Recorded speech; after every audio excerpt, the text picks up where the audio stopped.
Hello students, my self प्रशांत खाड़े और आज हम कंटिन्यू करने वाले हैं breathing and exchange of gases का लेक्चर नंबर 7 में। तो आज हम क्या पढ़ने वाले हैं? Transport of gases. क्या पढ़ने वाले हैं? Transport of gases. पिछले लेक्चर में हमने ट्रांसपोर्ट ऑफ O2 हमने पढ़ा है।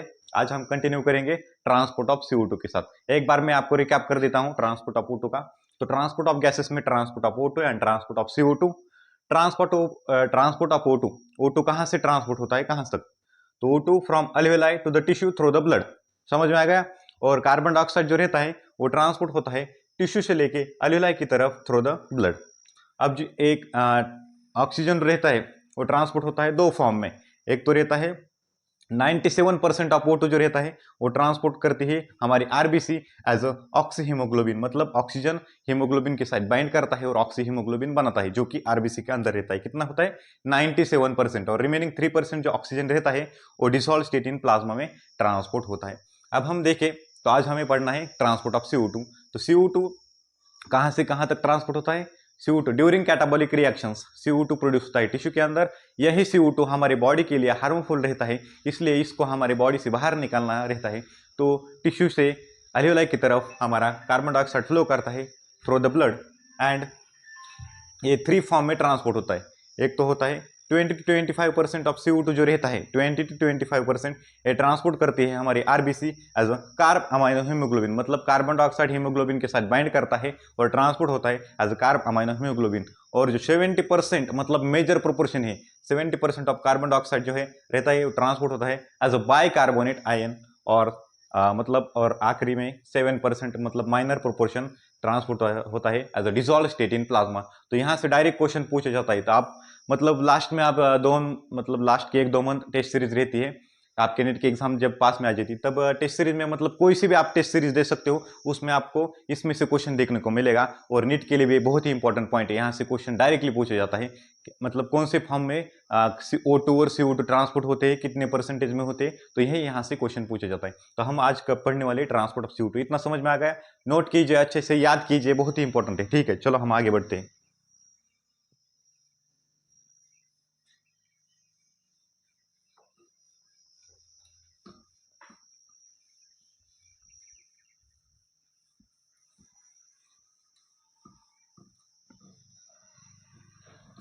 तो हम आज पढ़ने वाले ट्रांसपोर्ट ऑफ O2। तो O2 कहां से ट्रांसपोर्ट होता है? Transport of CO2, transport of CO2 कहां से होता है? From tissue to alveoli. Alveoli को ही हम बोलते हैं ईयर सैक्स। क्या बोलते हैं? Air sacs of lungs. ठीक है, याद कर सकते हो। अब यहां पर मैं टिश्यू निकाल देता हूं, कुछ टिश्यू। ये हो गई टिश्यू, ये हो गई टिश्यू। अब इसके पास में एक ब्लड वेसल निकालता हूं। ठीक है, ये हो गई हमारी ब्लड वेसल। क्या हो गई? Blood vessel. ठीक है, अब इस टिश्यू के अंदर क्या होता है, मतलब इसके अंदर होते हैं O2 और CO2। जो ऑक्सीजनेटेड ब्लड यहाँ अल्वेओलाई से टिश्यू की तरफ आता है उसमें क्या होते हैं? O2 और CO2। तो O2 ये जो है ऑक्सीजनेटेड ब्लड टिश्यू की तरफ आता है, मतलब ऑक्सीजनेटेड ब्लड इधर लिख देता हूं मैं, ऑक्सीजनेटेड ब्लड।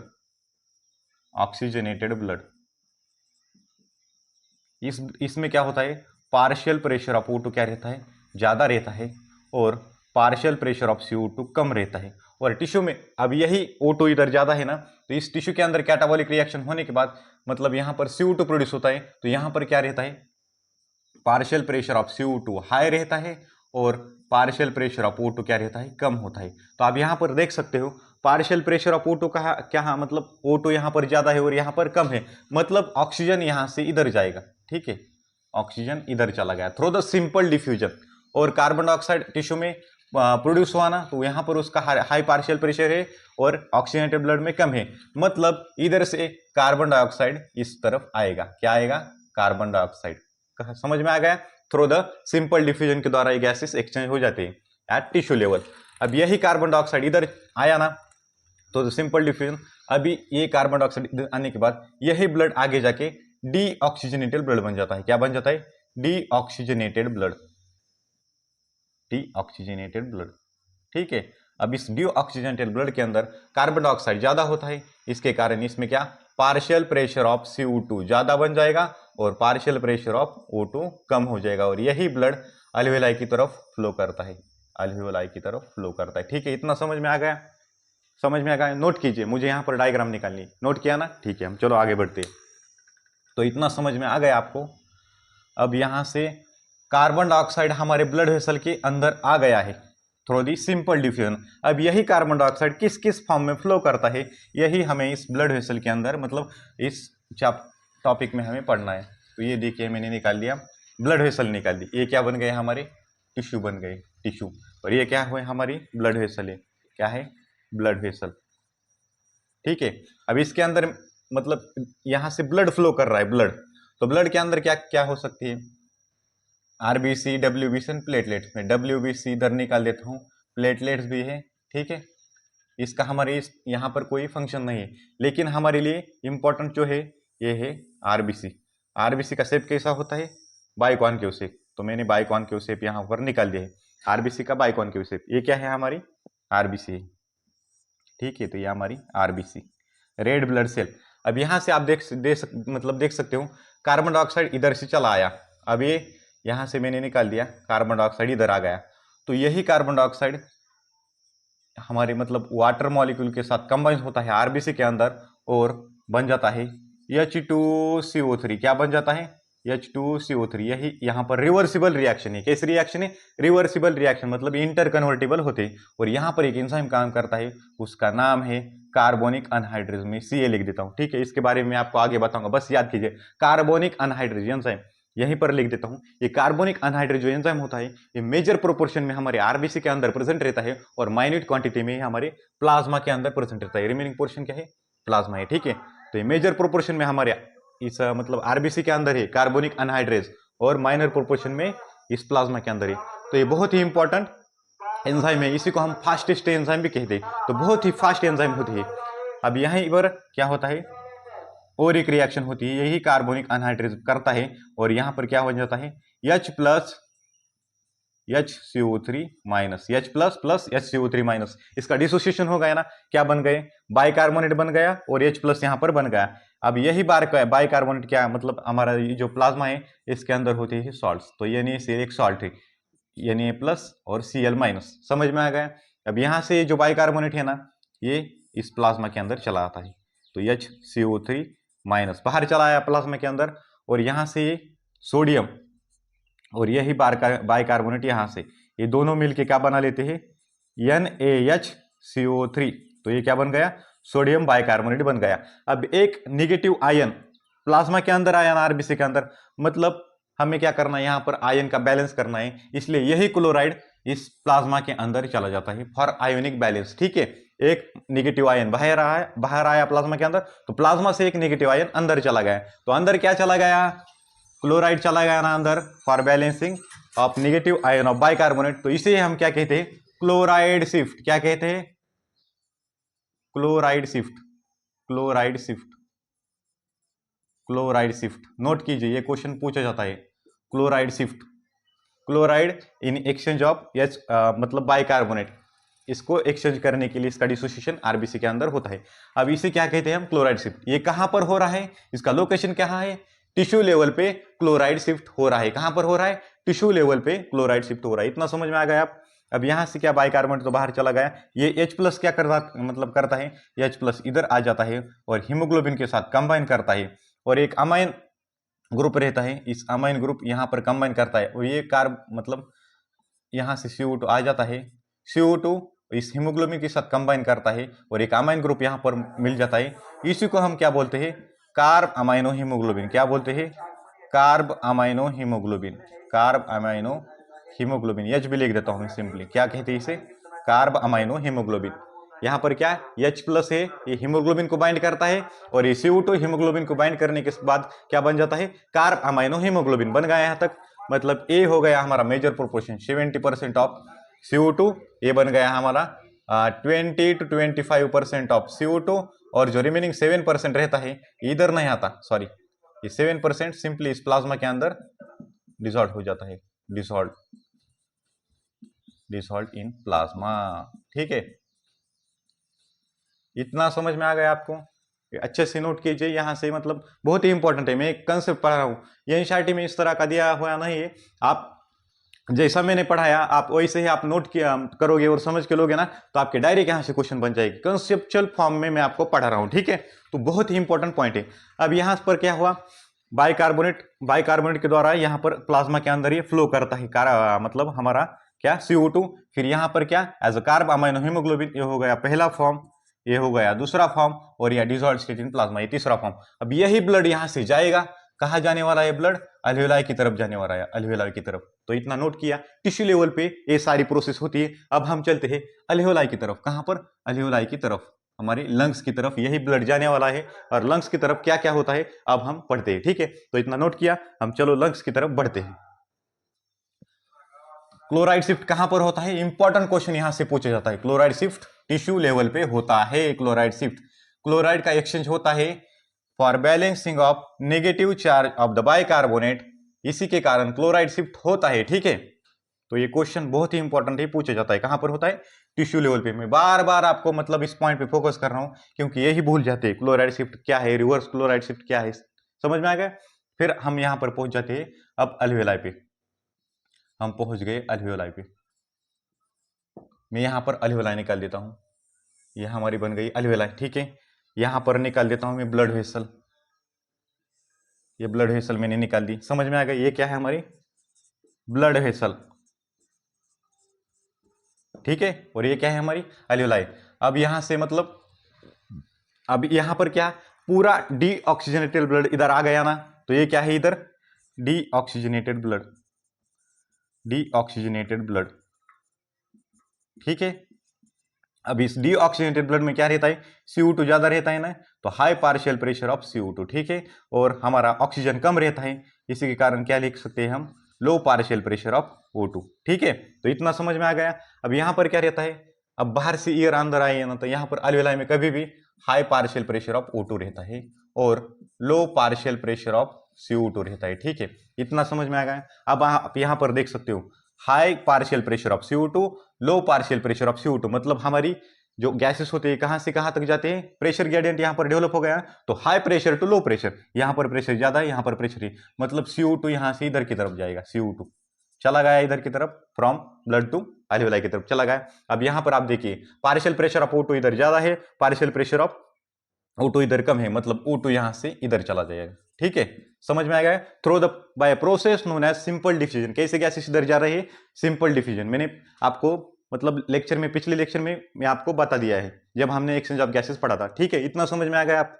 फिर यहां से आपने क्या देखा, ऑक्सीजन अंदर आया ना, तो यही इधर आगे जाके ये ब्लड है ना, तो ये क्या बन जाता है, ऑक्सीजनेटेड ब्लड, क्या बन जाता है, ऑक्सीजनेटेड ब्लड बन गया ना, ऑक्सीजनेटेड ब्लड, क्योंकि इसके अंदर ऑक्सीजन आ गया और CO2 कम हो गया, ठीक है। अब ऑक्सीजनेटेड ब्लड मतलब क्या होगा, इसके अंदर भी क्या होगा, पार्शियल प्रेशर ऑफ O2 ज्यादा रहेगा और पार्शियल प्रेशर ऑफ CO2 कम रहेगा। मैंने लिख के दिया था कितना होता है पार्शियल प्रेशर, कि याद कर सकते हो आप। अल्वेलाई के अंदर पार्शियल प्रेशर रहता है 104 mmHg, ठीक है। अल्वेलाई के अंदर रहता है 104 mmHg, और ये CO2 का कितना रहता है 40 mmHg।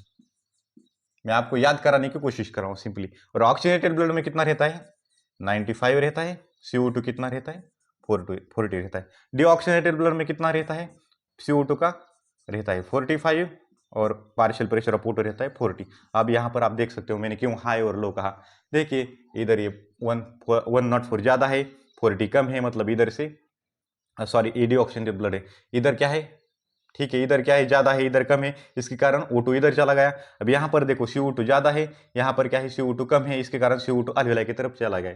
तो बहुत ही आसान चीजें है, आप ये अच्छे से मतलब समझ सकते हो। मैंने बस कुछ और बताया नहीं है, बहुत आसान चीज है, मैंने पहले जो बताया अभी यहाँ पर रिवाइज किया है, ठीक है। तो हम आगे बढ़ते, तो ये हो गया। अब मुझे डायग्राम निकालने, हमारे RB से अभी इधर पहुंच चुकी है, ठीक है। तो मैं एक बार इसे इरेज कर देता हूं और हमारी डायग्राम की तरफ बढ़ता हूं। इतना आपको समझ में आ गया तो ठीक है। हमारी जो RBCs रहती है इधर आप पहुंच चुकी हैं, ठीक है। RBC हमारी पहुंच चुकी है, इसके अंदर प्लेटलेट भी रहते हैं WBC, लेकिन ये हमारी क्या है RBC, जो मैंने पहले निकाली थी अब यही निकाल रहा हूं। अब यहाँ पर क्या होता है, जो हमारा NaHCO3 यहाँ पर मैंने बनाया था ना, मतलब तैयार हुआ था ना, तो यहाँ पर क्या होता है, अब इसका क्या हो जाता है, ये प्लस और ये माइनस, एल्वियोलाई पे जाने के बाद तुरंत इसका क्या हो जाता है, डिसोसिएशन हो जाता है और ये बाइकार्बोनेट अंदर चला जाता है HCO3 माइनस, और ये कंबाइन करता है H प्लस के साथ। फिर से रिएक्शन क्या मतलब वहां पर जो हुई थी उसके एकदम अपोजिट रिएक्शन यहाँ पर होने वाली। तो फिर से यहाँ पर कौन सा एंजाइम आने वाला है, कार्बोनिक एनहाइड्रेज। फास्टेस्ट एंजाइम होता है, बहुत क्विक रिएक्शन करता है, एकदम फास्ट। तो यहाँ से कम बन जाएगा, ये चीज के साथ कंबाइन बन जाएगा HCO3। ठीक है, इतना समझ में आ गया। फिर ये एक बार रिएक्शन होती है, यही एंजाइम करता है कार्बोनिक अनहाइड्रेज, रिवर्सिबल रिएक्शन है, और यहाँ पर हमारा बन जाता है H2O प्लस CO2। यहाँ पर CO2 हमारा बन चुका है, यही CO2 यहाँ से निकलकर इधर चला जा रहा है। ठीक है, समझ में आ गया आपको। अब यहाँ पर देखिए, जो हमारा H प्लस HB प्लस सामाइन ग्रुप मैंने निकाला था और इसके साथ CO2 कंबाइन हुआ था ना, यही भी यहाँ, इसका भी यहाँ पर क्या हो जाता है, डिसोसिएशन हो जाता है। क्योंकि देखिए इधर क्या है, पार्शियल प्रेशर ज्यादा है, पार्शियल प्रेशर कम है, तो यहाँ पर इसका डिसोसिएशन हो जाता है और यही CO2 यहाँ पर चला जाता है और ये कार्बामाइन हेमोग्लोबिन का डिसोसिएशन हो जाता है। इधर क्या हो गया, dissociation, dissociation of carb amino haemoglobin. ठीक है, इतना हो गया। ए भी बाइकार्बोनेट के द्वारा आया था, ए भी इधर चला गया, ए भी इधर चला गया, और यहां पर क्या डिसॉल्व स्टेट में जो रहता है 7% CO2 जो रहता है डिसॉल्व स्टेट में, डिसॉल्व स्टेट में यह भी यहां से इधर चला जाता है। मतलब तीनों फॉर्म जो CO2 रहे वहां यहां से निकल के पूरा एल्वियोलाई की तरफ जाता है। अब ये एल्वियोलाई से जब हम एयर एक्सपायर करते हैं तब यहां से एयर बाहर निकल जाती है और ये एयर के साथ CO2 हमारा बाहर निकल गया। अब हम फिर से एक नई एयर हम अंदर लेंगे, एक्सपिरेशन के बाद इंस्पिरेशन हो गया, इसी के साथ O2 अंदर आ जाएगा। ठीक है, तो ये प्रोसेस रिपीट होगी। फिर हम क्या करेंगे, O2 उधर ट्रांसमिट करेंगे। तो O2 हमने कैसे ट्रांसपोर्ट होता है पिछले लेक्चर में पढ़ा। यहां तक आपको समझ में आ गया, कोई दिक्कत है यहां तक, कोई नहीं ना, तो ठीक है हम आगे चलते हैं। इरेजर किधर गया, बहुत ही कंसेप्चुअल लेक्चर है। आप एक बार मतलब एक बार समझ में नहीं आया तो बार बार इस लेक्चर को देखिए, बहुत इतना आसानी से आपको कोई नहीं पढ़ाएगा, क्योंकि मैंने बार बार पढ़ा हुआ है, मेरे यहाँ के कंसेप्ट बहुत ही क्लियर है, इसलिए मैं आपको पढ़ा रहा हूँ। मैं आपको कह सकता हूँ कि एक बार मैंने जो आपको पढ़ा है अब वो अच्छे से करोगे तो यहाँ के कोई भी क्वेश्चन आपके गलत नहीं होंगे। ठीक है, अब हम आगे बढ़ते हैं। तो आगे हमें क्या देखना है, अब यहां से तो मतलब खत्म हो चुका है सब कुछ, लेकिन मैंने जो कार्बोनिक अनहाइड्रेज एंजाइम बताता उसके मैं एक बार नोट कर देता हूं। ठीक है, आप नोट कीजिए, carbonic anhydrase enzyme, carbonic anhydrase enzyme,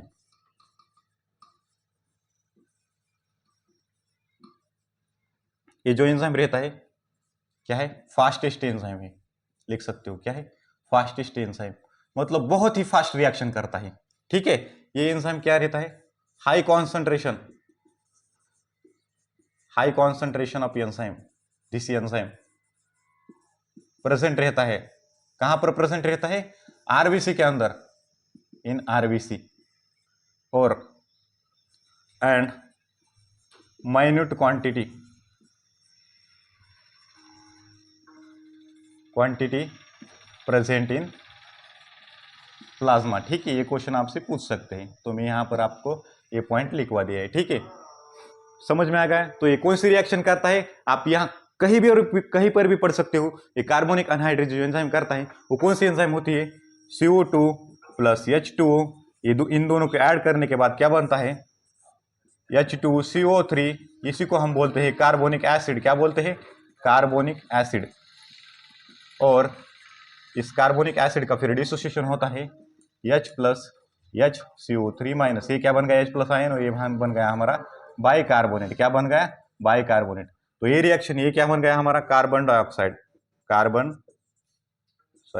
dioxide, और ये क्या बन गया, वाटर बन गया।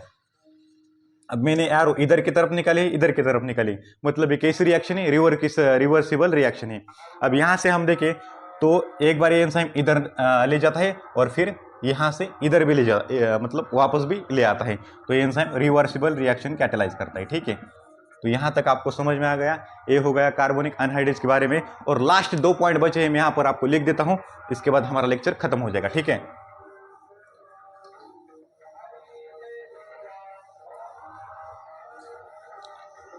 हमारे यहाँ पर कुछ फंक्शन चल रहा है, इसकी वजह से बाहर से आवाज़ आ रही है, तो आप वहाँ पर मतलब ध्यान मत दीजिए, आप इधर फोकस कीजिए, ठीक है। तो 2 मिनट का हमारा लेक्चर बचा हुआ है, उसके बाद हम एंड करने वाले। तो बहुत ही इंपॉर्टेंट पॉइंट है। अब मैंने देखो ऑक्सीजनेटेड ब्लड कहाँ से कहाँ तक फ्लो करता है। ऑक्सीजनेटेड ब्लड अल्वेलाई से टिश्यू की तरफ फ्लो करता है, ठीक है। ऑक्सीजनेटेड ब्लड अल्वेलाई से टिश्यू की तरफ। तो ये हो क्या each every 100 ml of oxygenated blood, every 100 ml oxygenated blood क्या करता है, डिलीवर करता है कितने 5 ml of oxygen, 5 ml of oxygen from alveoli to tissue, ठीक है, at physiological condition, physiological condition, ठीक है। एवरी 100 ml ऑक्सीजनेटेड ब्लड रहता है, क्या करता है 5 ml ऑफ O2 टिश्यू की तरफ भेजता है फ्रॉम द अल्वेलाई। बहुत ही इंपॉर्टेंट पॉइंट है, डायरेक्ट आपको नीट में क्वेश्चन आ सकता है 4 मार्क्स के लिए, तो ये आप अच्छे से नोट कीजिए। 2 पॉइंट है ऐसे जो डायरेक्ट आपसे क्वेश्चन पूछ सकते हैं, एक तो हो गया ये, और दूसरा पॉइंट क्या है, अब ऑक्सीजनेटेड ब्लड हो गया ना, तो अब हम देखेंगे every 100 ml of deoxygenated blood, कौन सा ब्लड, डीऑक्सीजनेटेड ब्लड क्या करता है, डिलीवर करता है 4 ml ऑफ CO2, कितना 4 ml of CO2 from tissue to alveoli, ठीक है। तो इतना समझ में आ गया। Every 100 ml oxygenated blood deliver करता है 5 ml of oxygen to the tissue, and every मतलब every 100 ml of deoxygenated blood deliver करता है 4 ml, कितना 4 ml of CO2 to the tissue. तो 5 और 4 कहां पर है, आप अच्छे से याद कीजिए। 5 ml ऑक्सीजन के बारे में है और 4 ml कार्बन डाइऑक्साइड के बारे में है। Oxygenated blood 5 ml of oxygen deliver करता है टिश्यू को, और 100 ml deoxygenated blood 4 ml of CO2 को डिलीवर करता है एल्वेलाई की तरफ। तो ये बहुत ही इंपॉर्टेंट पॉइंट है, डायरेक्टली आपको नीट एग्जाम में मतलब ये लाइन पूछ सकते हैं, तो आप अच्छे से याद कीजिए। मैंने जो आपको आज पढ़ा है आप एक बार अच्छे से पढ़ लीजिए नोट्स लिखकर, और उसके बाद एनसीईआरटी में पढ़िए। एक दिन के लिए इतना काफ़ी रहता है, ठीक है। तो हम इसका मतलब लेक्चर नंबर 8 में कंटिन्यू करेंगे आगे का पोर्शन, और शायद हमारा अगले लेक्चर में हमारा चैप्टर खत्म हो जाएगा। उसके बाद हम देखिए, तो मतलब कोशिश करूंगा मैं 1 शॉट में आपको कराने की, या फिर इसके चैप्टर्स के जो कुछ इंपॉर्टेंट क्वेश्चन रहते हैं जो आपके नीट के एग्जाम में आ सकते हैं, वो भी हम डिस्कस करने की कोशिश करेंगे। तो ठीक है, तो हम मिलते हैं नेक्स्ट लेक्चर में, तब तक के लिए थैंक यू।